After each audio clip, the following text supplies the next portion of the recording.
This is Histories and Mysteries. I'm Ashley. I'm Jessica. And I'm Rochelle. And on today's episode, I'm going to be talking about D.B. Cooper, and Rochelle is going to be talking about Victorian ghosts. Ooh. I'm excited. I'm also excited to hear about D.B. Cooper because I know very little about him. And I know they referenced him in Loki, so I'm pretty excited about that. Yeah. All right.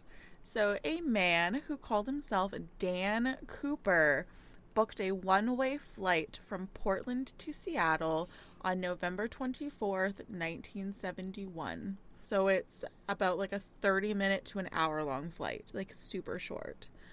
Oh, wow, that is short. So he hijacked the jet, collected a ransom, escaped using a parachute, and then vanished into thin air over the course of a few hours. So what happened? So the flight from Portland to Seattle was supposed to be a quick and easy trip, like I said, about a 30-minute to hour-long plane ride. I'm going to call him Cooper from now on, okay? Okay. So Cooper, hey, that's my doggy's name.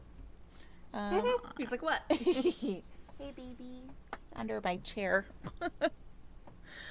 Cooper looked as though he was a usual traveling businessman, so super inconspicuous. To this day, it's still a mystery as to who this man is, which is super wild to me, considering they have a very clear description of him, and they also have a DNA sample. Oh, they have a DNA sample? They sure do. Oh, my. And they haven't figured it out. And they have a DNA sample. Yep. Well, and I like how back in the day, too, planes were just the wild, wild west. Anybody could get on without anything. It didn't matter. Yeah. You want a plane ride? Sure, hop on. Yeah, really. Oh, my goodness. All right, so I have his description right here, okay? And it's also in our Google Drive, the FBI poster of him. Okay, so we supposed to look at him first, or? No. No, okay. Okay. No. Okay. So his race is white, sex is male, he's about mid-40s, he's about 5'10" to 6 foot, about 170 to 180 pounds, average to well-built. His complexion was olive, Latin appearance, medium smooth, whatever that means. Sounds hot. His hair was dark brown or black, normal style, parted on the left, combed back, with sideburns that were low ear level. No longer sounds very hot, does he, Ashley? His eyes were possibly brown, but during the latter part of the flight, he put on dark wraparound sunglasses with drac. They spelt it wrong, supposed to be dark rims. FBI had a typo. Gotcha. Gotcha, FBI. They was so far down on the paper, they're probably I don't want to read you the whole thing again. His voice was low. He spoke intelligently. There was no particular accent, but he was possibly from the Midwest section of the U.S. He was a heavy smoker of the Raleigh filter tip cigarettes, and his wearing apparel was a black suit, white shirt, narrow black tie, black dress suit, black rain type overcoat or dark top coat, dark briefcase or attaché case. He carried a paper bag 4 inches by 12 inches by 14 inches with brown shoes. Okay. And now brown shoes with a black tuxedo. Yeah, I know, awful. it's gross. It's gross. D.B. I Cooper. know. So you can look at the file now. It's the it's the brown one. Don't look at the mugshot one. Okay. Okay. But it's just the bulletin from the FBI. It's super interesting. And then I was picturing him much hotter. Yeah, no. It's not very attractive. No. I was picturing the main guy from Peaky Blinders. Have you guys watched that at all? No. He's my hall pass. Cillian Murphy is I my love hall him. pass. He's gorgeous. That's who I was picturing. That's who I'm going to continue to picture, actually. Oh no, I saw the mugshot on accident. Oh gosh. Uh-oh. That's okay. I mean, he's hotter than, if this is the guy, he's hotter than, like, what the description makes him out to be. It's who they think is the guy, and I'll get into it a bit later. But I haven't looked yet. I didn't cheat. it was literally to the left of the mugshot, so I can understand why she would have seen it. Okay, so, like I said, Cooper bought a one-way plane ticket. He boarded the Northwest Orient Airlines Flight 305, and he settled into seat 18C. Cooper instantly lit a cigarette, and he ordered a drink, which was bourbon and soda, which is just bleh. Ew. Like, why would you combine soda with bourbon? That's nasty. I don't know, why did people used to think it was okay to smoke on an airplane? Right? You're all in a tin can, let me smoke. Yeah. People used to smoke everywhere. But bourbon and soda, gross. But he silently drank it as the plane took off, just like every other airline passenger did of that day. And as detailed in the FBI description, his appearance was rather unremarkable. He was, like, there were no red flags. He, like, who would have detected by his ordinary appearance and composure that he was going to do what he was going to do? Yeah, I would have seen the brown shoes with the black tuxedo and been like, yeah, that's a typical middle-aged white guy. Yeah, it's just like a far cry from, like, the sandals and socks, right? Yeah. So, Cooper then spotted Florence Schaffner, a stewardess, which is the archaic term for flight attendant, and he flagged her down. I was a stewardess on the cruise ship. That was my title. Cute. Nice. That's cute. So he flagged her down, presented her with a sheet of paper. Schaffner, though, was used to businessmen flirting with her, so she just tucked the note into her pocket, assuming it was just another phone number. Ooh, Florence. Let me guess, Cooper- it's not. It's not. Cooper leaned forward to her and said, "Miss, you'd better look at that note. I have a bomb." Just like flat out admitted Just it? flat out told her, Well, "I have a what's the bomb." note for then? If you were fine with just saying it out loud. So, before I go any further, how would you react if someone said something like that to you? I In this day have and age or back then? horrible Back then, flight I guess. anxiety, so I just assume that everybody always has a bomb on them in the airport. So I just think I'm always going to die on a plane. I know Oh, I jeez. hate it. I hate flying. It is such bad anxiety because I know that you are more likely to die in a car than you are in a plane. But at least with a car, if, like, the driver goes clunk, I can go, like, no thanks, and get the steering wheel and steer myself. But on a plane, I can't just go into the cockpit and be like, I'm going to fly this plane out of danger. No. All right, guys, I have to say, I looked up Florence. She a hottie. Is she? Yeah. That's okay. I can see why men were hitting on her all the time. Florence? Yeah. Oh, I gotta look her up. Florence, if you just look up Florence Schaffner, DB Cooper, it's like the first picture is her when she's older. The second picture is her as the flight attendant. I just looked up Florence Schaffner. She's not great. What? I think she's gorgeous. Is it with her hands up? She's like, Yeah. She's not that pretty. Oh my gosh. She's I think like she's gorgeous. 1960s pretty. Yeah. But anyways, so Miss Schaffner just calmly opened the note, okay? And she saw the words, I have a bomb. literally, "I have a bomb in my briefcase. I want you to sit next to me." That was what was written on the note. I'd So be like, she's- all right, buddy, scooch over. Yeah. Whatever you want there. So she sat down in the seat next to him and she requested that he show her the bomb. And very calmly, he opened... Sorry, my husband's texting me. Very calmly, he opened up his briefcase and Schaffner saw a mess of wires, a battery, and what looked like dynamite inside. He said to her, "I want $200,000 by 5 o'clock p.m. in cash put in my knapsack.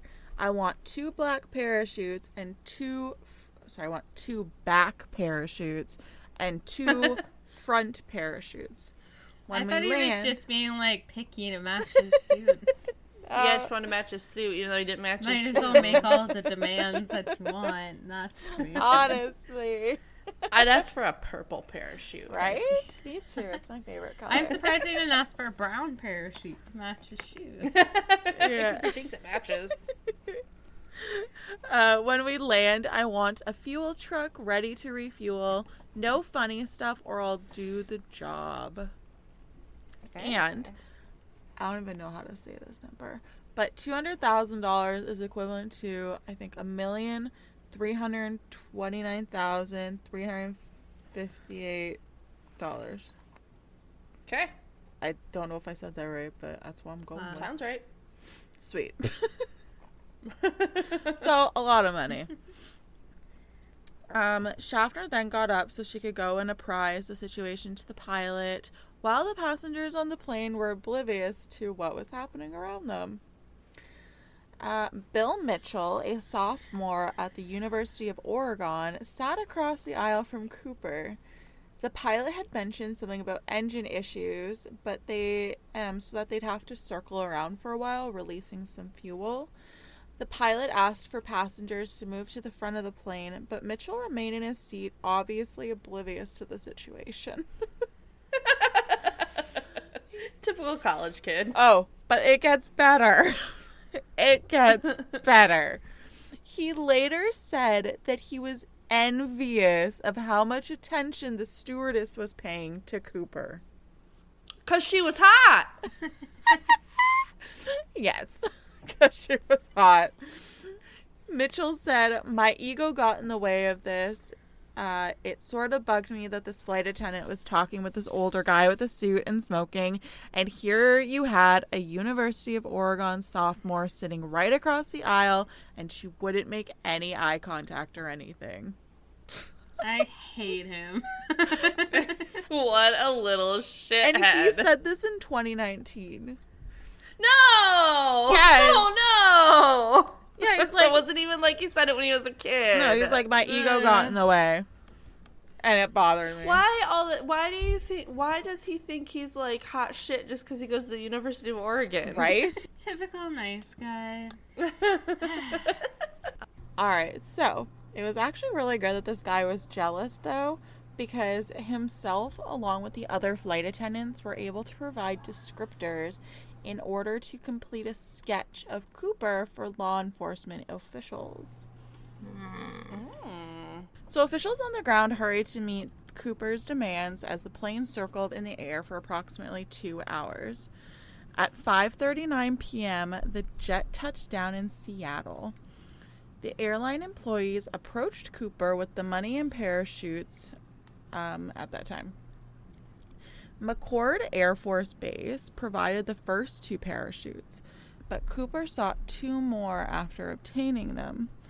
The initial parachutes, which were military grade, would only open after a 200-foot fall, which might not have worked for what he wanted to accomplish. Oh, that's interesting. I didn't know that they had like a fall limit on military Me neither. parachutes. Which is pretty cool. Yeah. Sport parachutes were brought in from a neighboring skydiving area for the second set of parachutes, because these would allow a person to free fall for thousands of feet before the parachute opened, which might be better for what he wanted to do. Gotcha.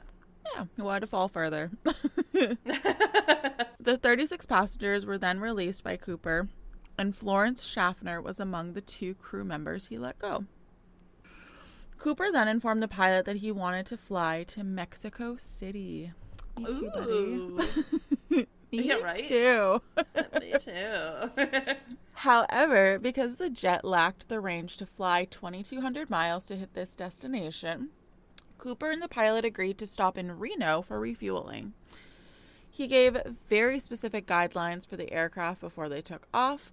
So these guidelines were they must fly below 10,000 feet with 15-degree wing flaps and at a speed of less than 200 knots and the back door was to remain open.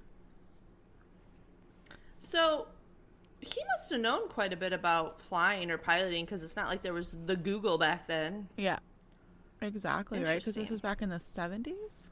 Yeah. Yeah, in the 70s. So he must have known quite a bit about it. And that comes into play later on.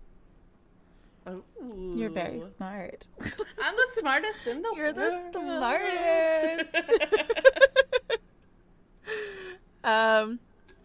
So at 7:40 p.m., they were back in the air. Multiple Air Force jets followed at a safe and sneaky distance behind the plane housing Cooper. Since the temperature in the plane dropped below zero because the back door was open, Jesus. Yes. Cooper sent the crew to the cockpit. Oh, that was nice of him. Yes, and he stayed in the back. Then at 8 o'clock p.m., there was a warning light that indicated the rear air stairs had been lowered. 15 minutes later, the crew felt a sudden upward motion from the back of the plane. And they remained huddled for warmth in the cockpit for nearly 2 hours. Oh, wow. The Where plane, were they flying from again? To Reno? Seattle. Seattle? Oh. I believe Okay. it was, yeah, Seattle. Let me double check. Doesn't seem like it'd be that long of a flight. Yeah, you know? Seattle to Reno. Oh, okay. They might have had to circle a bit, but I don't know. But maybe. in my mind, I would assume that it was just on the way because they had to go straight to Mexico City, right? With Yeah. a stop in Reno. So I feel like that might have been like the halfway point. Gotcha. Okay.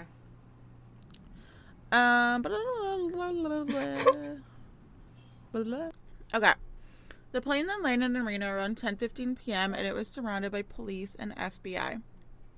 The entire plane was then searched, but D.B. Cooper was nowhere to be found. They didn't believe he exited the plane from the ground without anyone noticing him leaving it. And the only thing they found was Cooper's tie and 2 of his parachutes. And his tie held the DNA that the FBI was able to extract. His tie. Dang. Not, the frickin' cigarette he smoked or the glass he drank his bourbon and soda out of. His tie. It makes no sense to me. But whatever. I'm not FBI, so what do I fucking know? Sounds so passive aggressive. That was Sorry. I'm not FBI. What do I know? So D.B. Cooper had virtually vanished into thin air. The authorities were pretty taken aback, particularly because none of the fighter jets pursuing the plane all sneakily had seen him exit the plane. So they weren't really doing a great job. And the FBI was certain that they could find Cooper because they had his name, his physical description, and a lot of other precise information, and their DNA. But in actuality, they didn't have as much information as they thought they did because they didn't take DNA sample from the freaking glass of bourbon. But what do I fucking know? But what do you fucking know? That's We a make new that a catchphrase. t-shirt? Well, what do you Oh, Please. gosh. 3 and one. They quickly learned that Dan Cooper wasn't his real name, but unfortunately the media got a hold of it and said his name was D.B. Cooper. The FBI, though, was undeterred, and they jumped right into the investigation. It was called the NORJAC investigation, which stands for Northwest Hijacking, and it was quickly underway, and tips began to stream on in. The FBI's main agent for the case was Ralph Himmelsbach, I believe. That's a great pronunciation, I'm sure. Thank you.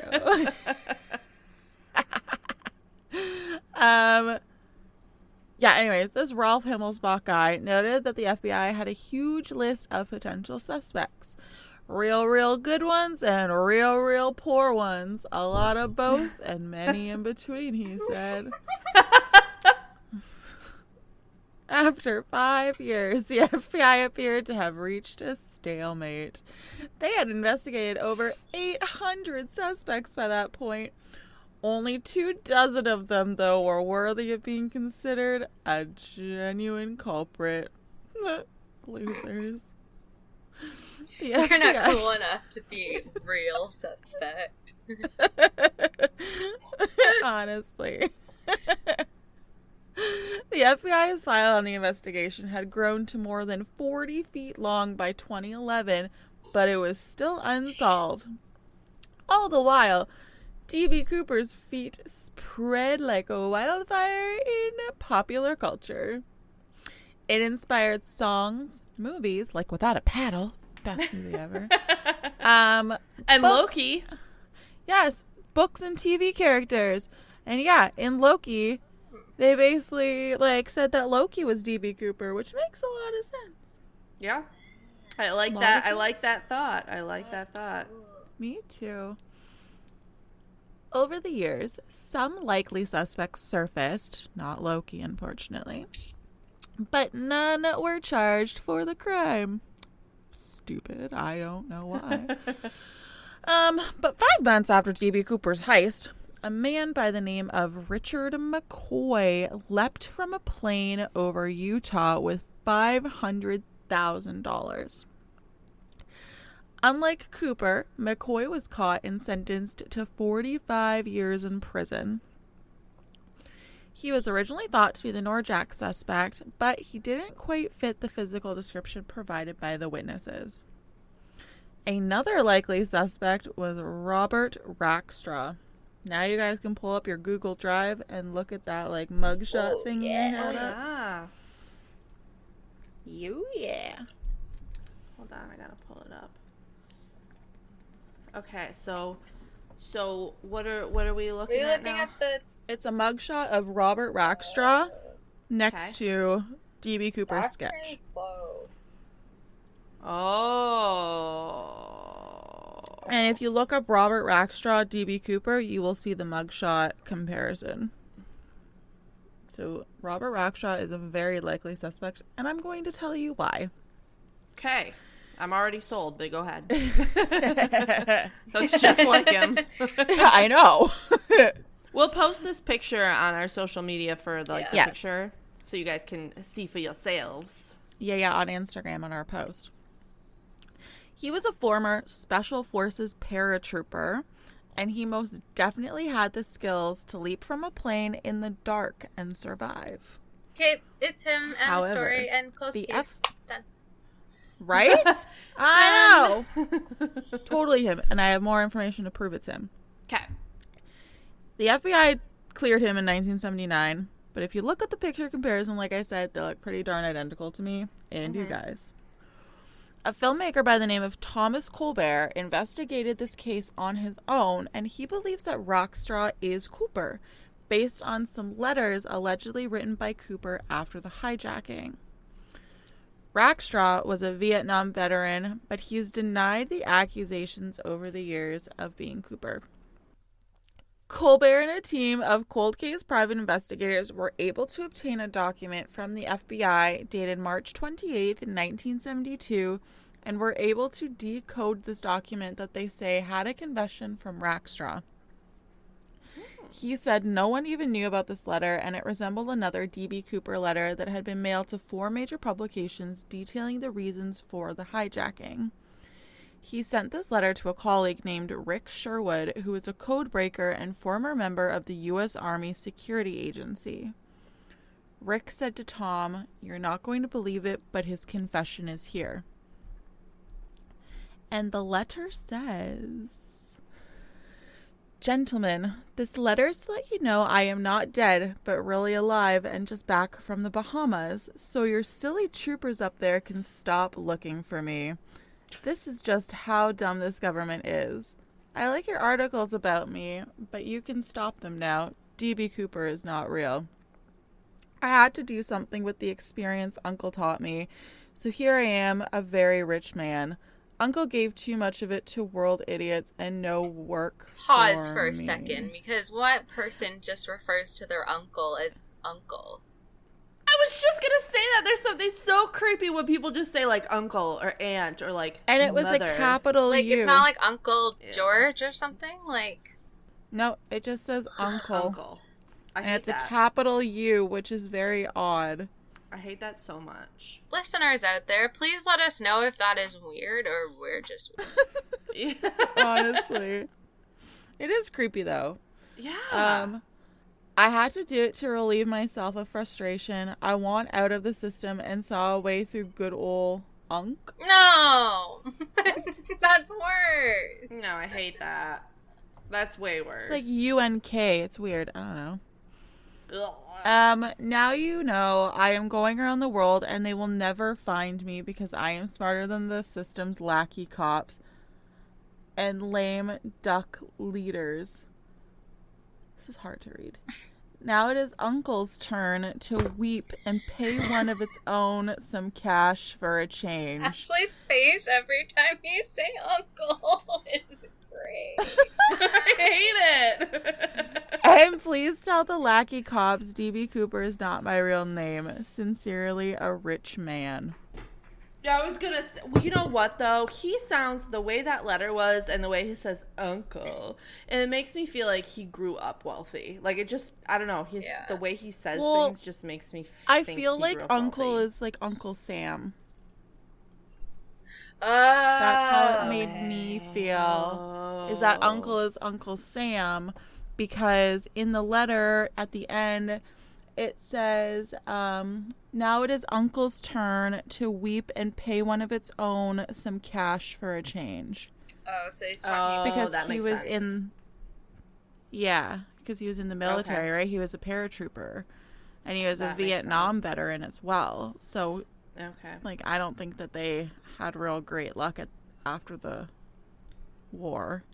Yeah, no, they did not. So- People did not treat them well. Exactly. So I feel like he's referring to Uncle Sam, especially because he capitalized the U. That makes There sense. we Okay. go. That's just my thought. I still hate it, but it makes sense. Yeah. Yeah. Here I am, a code breaker. Wait, maybe you are the FBI. You. What was that? Ooh. you Maybe I know more than I put out. I do fucking know.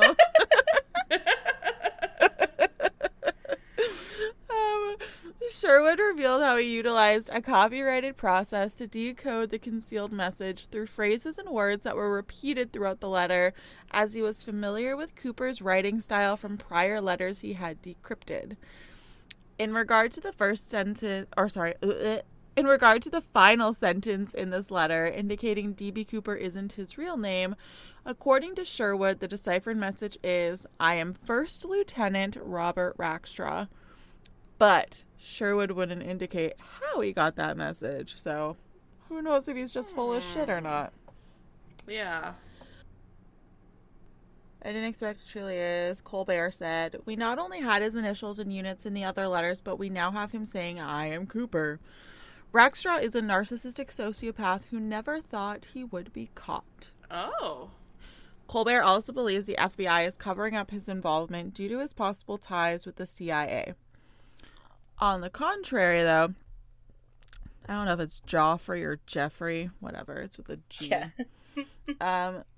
Jeffrey Gray wrote a book called Skyjack, which was based on D.B. Cooper, and he disagrees, not even including Rackstraw in his book.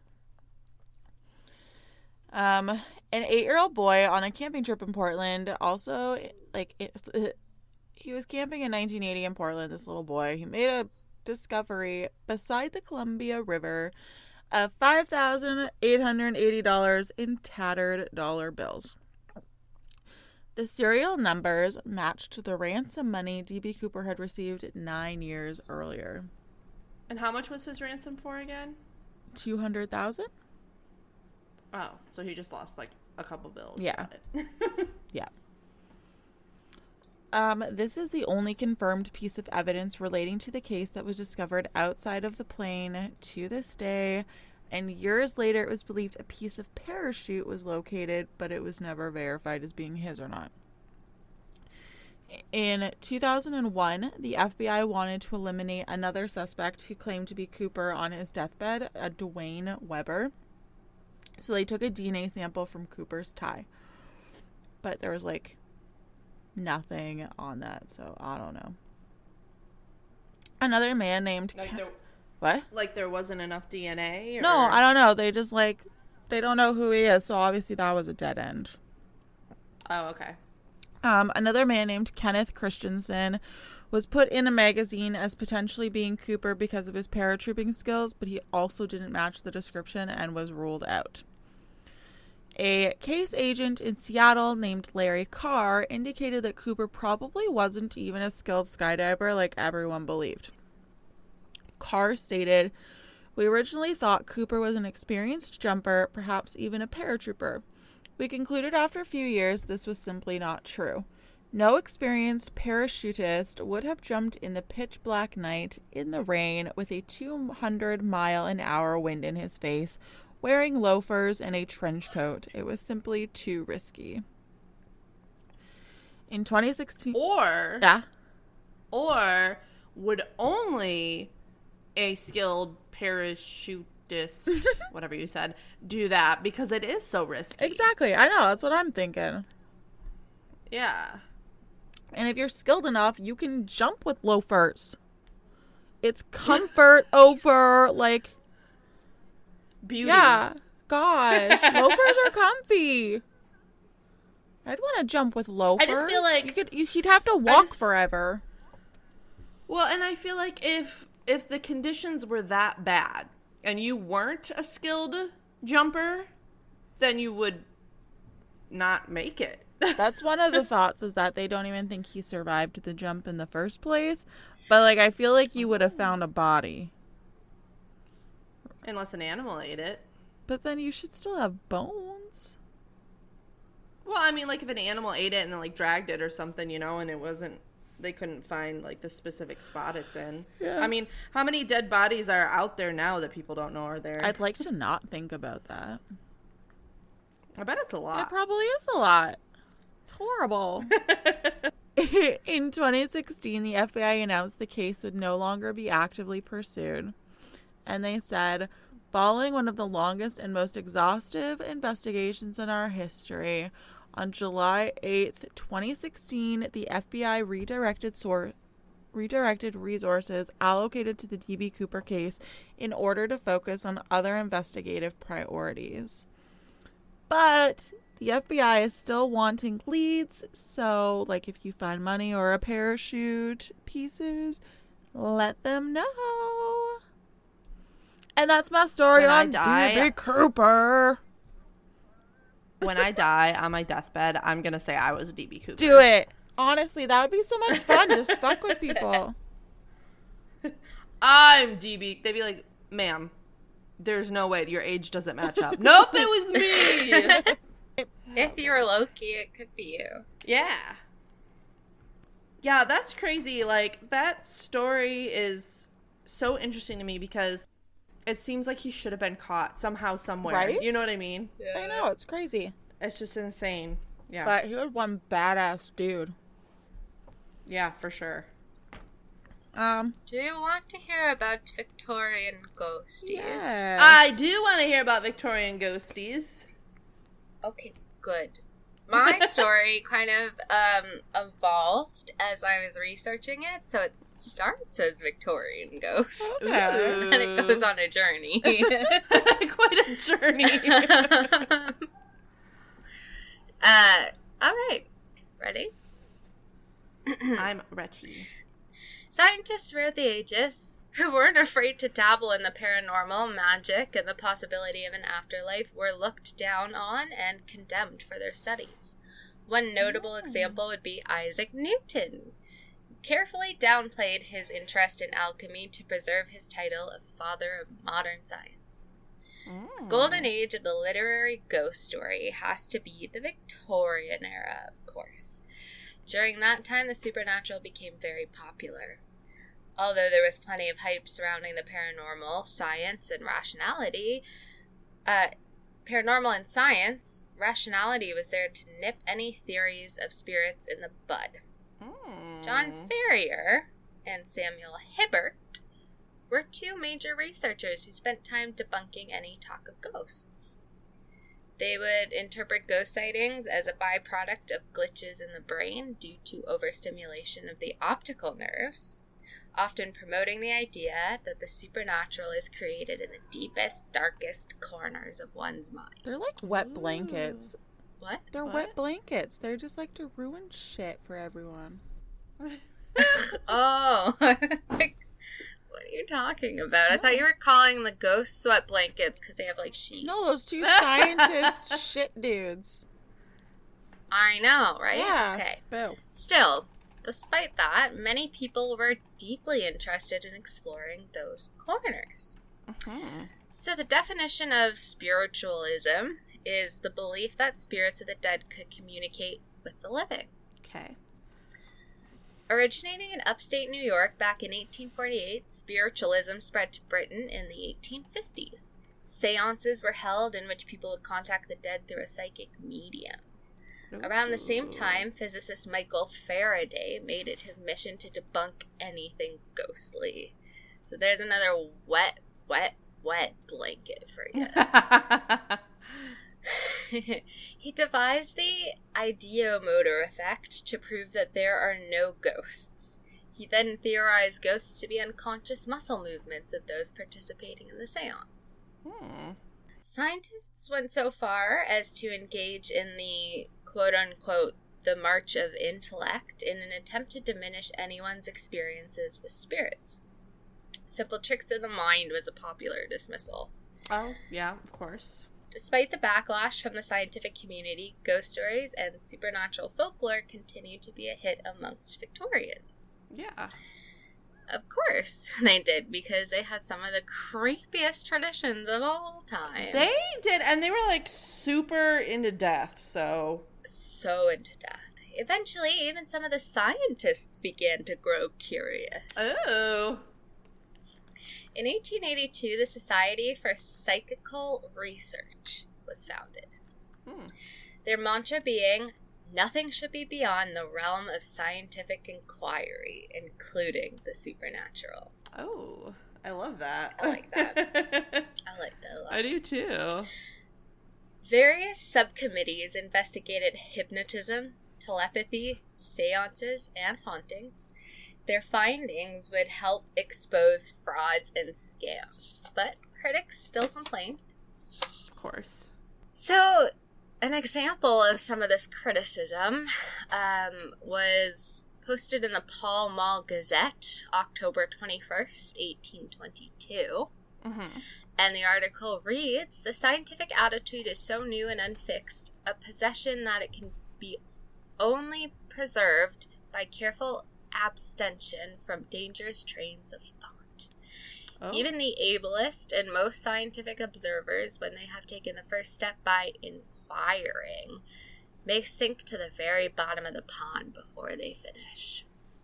Weird. So basically the slippery slope argument. Essentially. Okay. Wet blankets. Wet blankets, Jess, you're right. So this is where we start to go on a journey with the story. Okay. Because the next thing I want to talk about is Victorian ghost hunting. Oh, okay. Oh, interesting. Television shows like Ghost Adventures, even tour companies like The Haunted Walk, plug, have helped make modern ghost investigations popular. Although we now have fancy EMF readers and infrared cameras, don't really need much to start hunting ghosts yourself. For nearly a century, scientists have sought to create technologies that would prove the existence of ghosts. The historic relationship between science and the paranormal became the catalyst to many developments in modern-day ghost hunting. Have either of you ever hunted for ghosts? I'm going to guess Ashley has not. I have not. I have.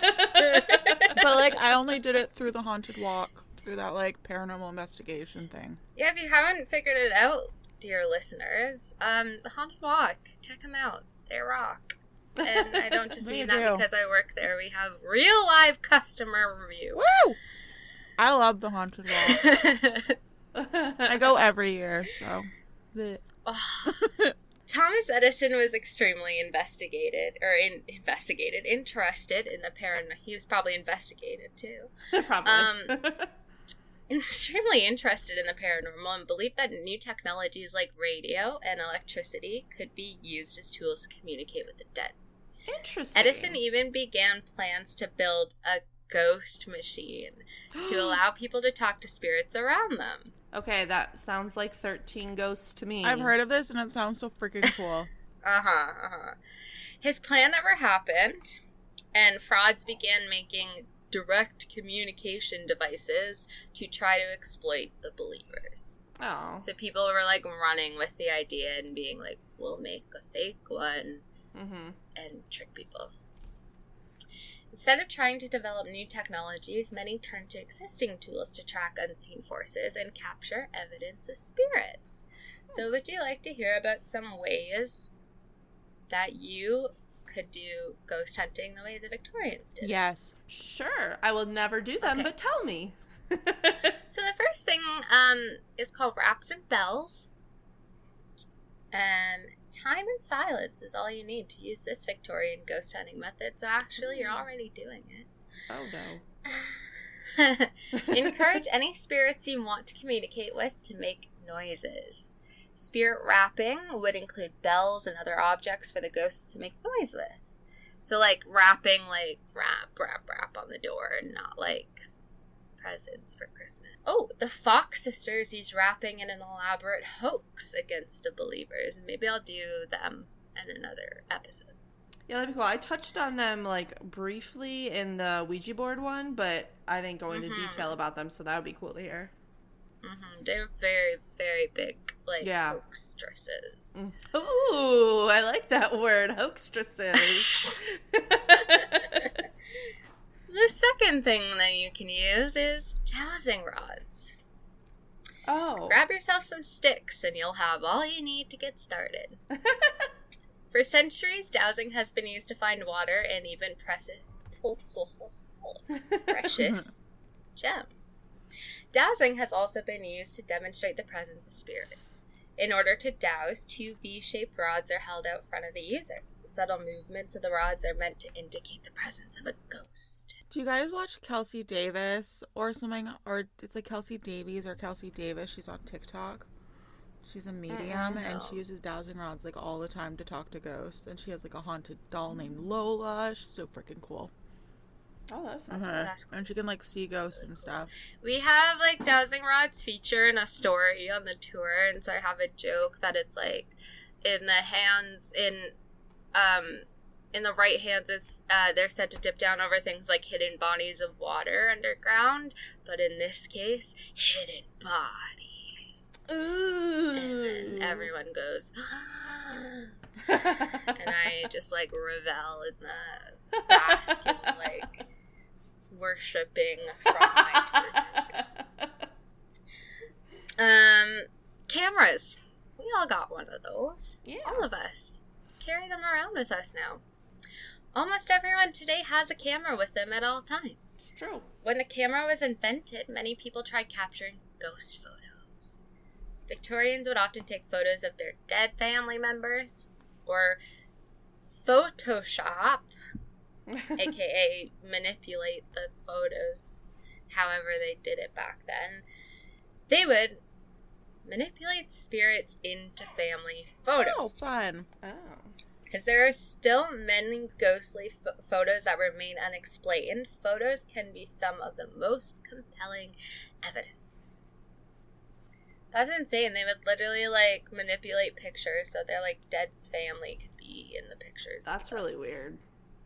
And then they just took pictures of their dead family. Yeah, those were always weird, too. The death books. A compass. Did you know you could use a compass? Before the existence of EMF readers, other technologies for detecting a change in magnetic fields existed, Like the compass, an old-fashioned compass can do this. Any sudden movement of the needle could indicate unseen forces in the area. I feel like that's not as reliable. Yeah. And the next is radio. Modern radio was invented during the height of spiritualism. Tuning a radio to a static station and listening for disembodied voices coming through is still a popular technique used by modern ghost hunters. Hate it. It should be noted that radio is easily manipulated. There's a movie called White Noise that scared me from any type of white noise. Like, I can't. That's funny. They used the radio white noise during our investigation. It was really, really creepy. It took me a second. I was like, investigation, and then I caught up. Our little paranormal investigation. Yeah, I caught up.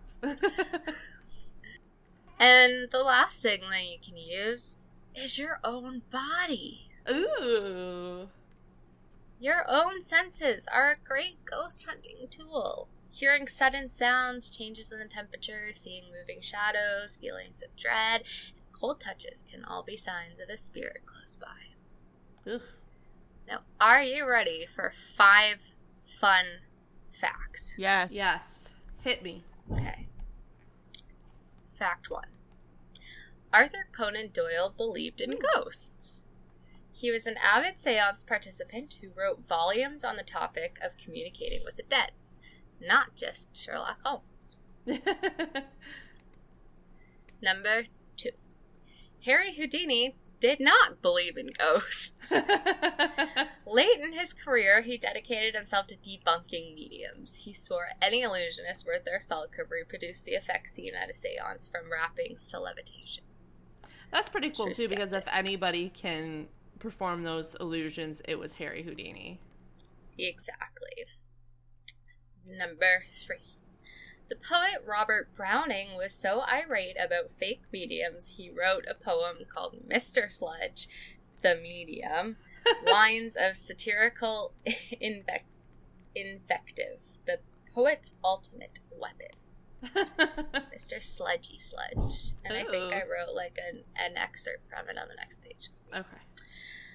Number 4. You could get your photo taken with a ghost. Ooh. Yeah. Spirit photographers like William Mumler would photograph you with the ghost of a departed loved one for a price. Of course. And number 5. Victorian England's top society for paranormal research is still around. Founded in 1882, the Society for Psychical Research, so I did mention this earlier, applies scientific methods to the investigation of the paranormal. That's cool. Where are they? In England. Okay, so I lied. I do not have an excerpt from Mr. Sludge, but if you want to look it up, it's not that great, actually. I do have 13 creepy Victorian nursery rhymes that get more disturbing as we go along. Oh, this is going to be fun. So you might know some of these, you might know all of them, you might know none of them. I'm sure you know some. Number 1. Humpty Dumpty sat on a wall. Humpty Dumpty had a great fall. All the king's horses and all the king's men couldn't put Humpty together again. Number 2. Ring around the rosy, a pocket full of posies. Ashes, ashes, we all fall down, which of course everybody knows is about the plague. Yes. Number 3. Ba, ba, black sheep, have you any wool? Yes, sir, 3 bags full. 1 for the master, 1 for the dame, and 1 for the little boy who lives down the lane. And I looked up what that one was about, and I don't remember. I was like, why is that one But it's creepy? only number 3, so it can't be that bad. I was like, why is that creepy? Number 4. For want of a nail, the shoe was lost. For want of a shoe, the horse was lost. For want of the horse, the rider was lost. For want of a rider, the battle was lost. For want of a battle, the kingdom was lost, and all for the want of a horseshoe nail.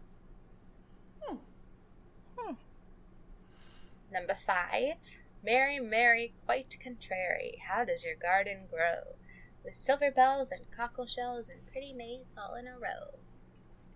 Which is about Bloody Mary. I don't know if you knew that. Oh, I did not know that. I was going to ask, why is this one creepy? I was wondering if that was Bloody Mary. Mm-hmm. 6, number 6.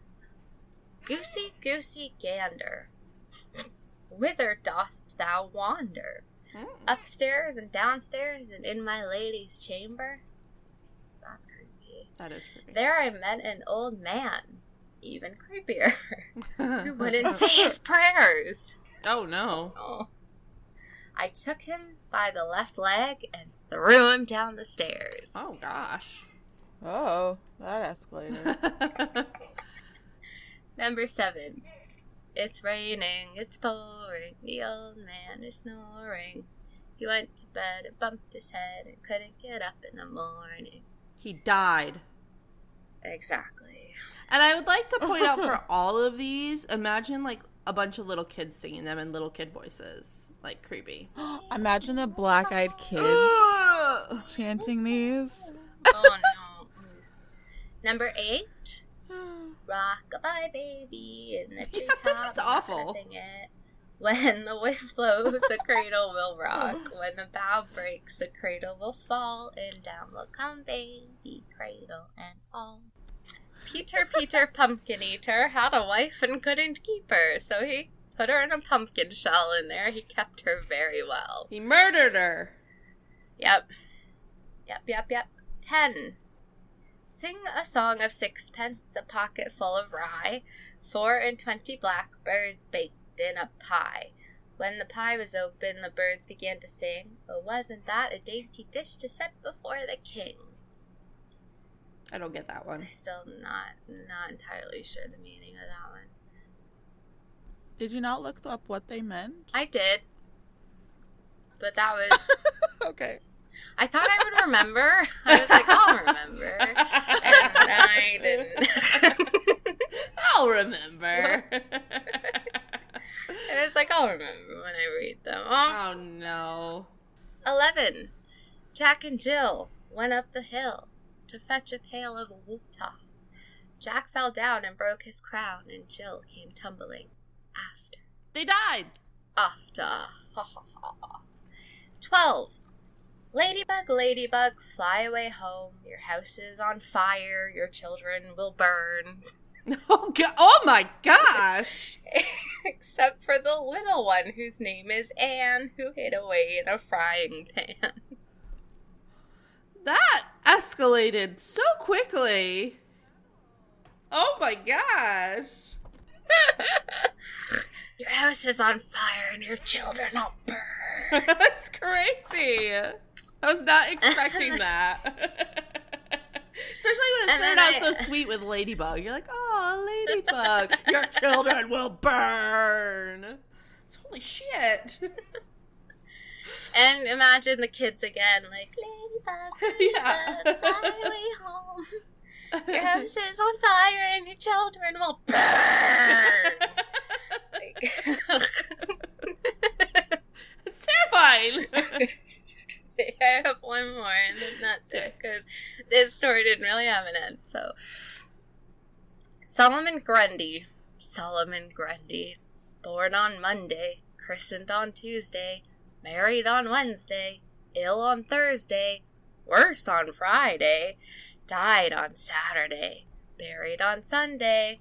That is the end of Solomon Grundy. Oh, wow. Oh, That is the end of the Victorian ghost journey that we just went on. Cool. Those were escalating. Yeah, that was Do you have a favorite nursery rhyme? the Ladybug The one. burning for sure one. Is my favorite. Ladybug one. Yeah. Yeah. Oh goodness. Yeah, I agree. That should have been last. Solomon Grundy took it because it says this is the end. Yeah. Oh goodness. Well, those were great stories, ladies. Thank y'all. I have a joke that's super not funny, but I'm gonna tell it anyway. You ready? Yes. Why can't the T-Rex clap its hands? Because its hands are too effing small. Because its arms are too short. 'Cause he's dead. Oh. I'm doing that one too. That works. All right, well, if you want more great jokes like that, you can find us on our new website at historiesandmysteries.ca. Yes, thank you, Paula. Yes, thank you, Paula. And again, if you are an American listener like me, you can access the site no problem. So you can also find us on... More GoDaddy? No more Nope. GoDaddy, Rochelle. No more GoDaddy? You can also find us on TikTok at Histories and Mysteries Pod. We are doing some cool things on there. We've got our Ghost of the Week. We've got our On This Day in History. We've got our True Crime Snippet. And we've got our... What do you call yours, Rochelle? Just like a ghost? I don't know. Just follow me around creepy Kingston. Ooh.